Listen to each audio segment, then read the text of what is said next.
Hey everyone, today I'm going slightly off script to talk about something personal. My experience as a lifelong gamer and my very recent ADHD diagnosis. This is going to be a frank, honest and hopefully insightful account.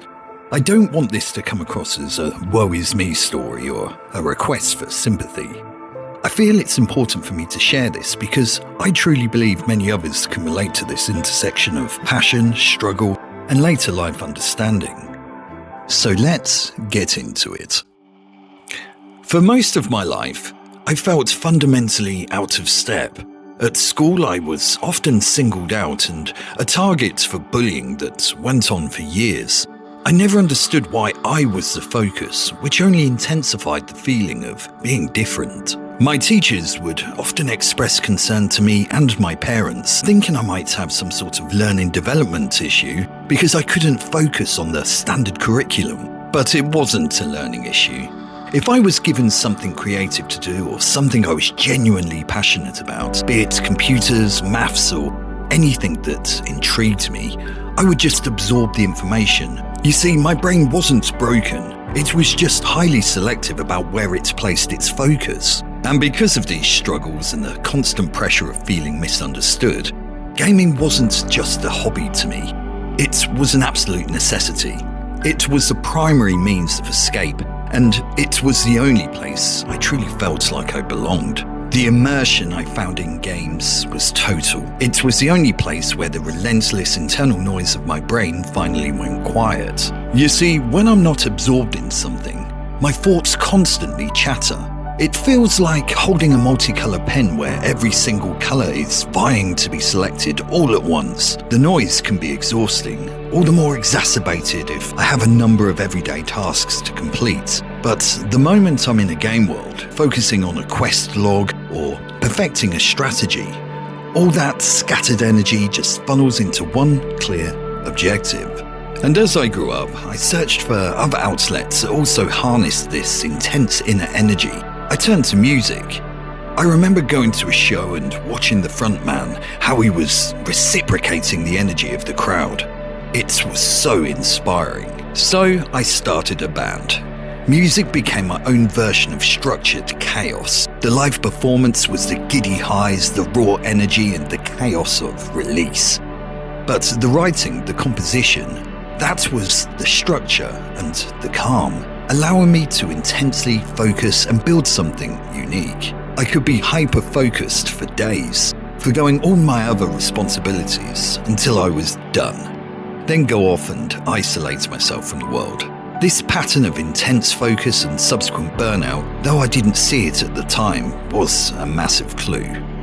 For so long, I dismissed all of my unique struggles, the intense focus, the sudden burnout, and the need for stimulation as trivial quirks. You know, those kind of things you just laugh off. Like when I'd spend 3 days lost in a game or writing music, but still forgetting where I put my phone, even though I was holding it 5 minutes ago. It took a lot of things fitting into place recently, leading to the ADHD diagnosis. But it wasn't the eventual diagnosis that kind of caused some upset for me. It was the realization. The diagnosis was just a label, but the realization was everything. I remember going away for hours, walking alone in the park, just running through my entire life, every struggle, every misunderstood moment, every moment I was singled out. The realization hit me with a profound force. The understanding of how unnecessarily hard I made everything for myself, simply because I didn't know how my own brain worked. That was the hardest part to process. Now, the diagnosis, I can honestly say, has completely changed my perspective, especially on gaming. It's made me appreciate the sanctity of gaming, not just as an escape, but as a genuine tool for helping me understand myself better. I've come to realize that my brain doesn't just have flaws, it's wired for intense focus and selective ability, and this comes with a double edge. The same intensity that drives me means I struggle with something chronic with anything I find boring, causing, of course, friction with simple daily tasks and with sensible things to plan, leading to overwhelm and burnout. I can spend hours working on completing all the Witcher 3 side quests, But if you ask me to spend 10 minutes folding laundry, I'll likely suddenly remember I need to learn to play Silksong better. But when I find genuine interest, that intensity transforms into drive. The greatest gift of this journey has been learning to respect this intensity rather than fighting it. So what does all this mean now? Well, I guess it means I have a map.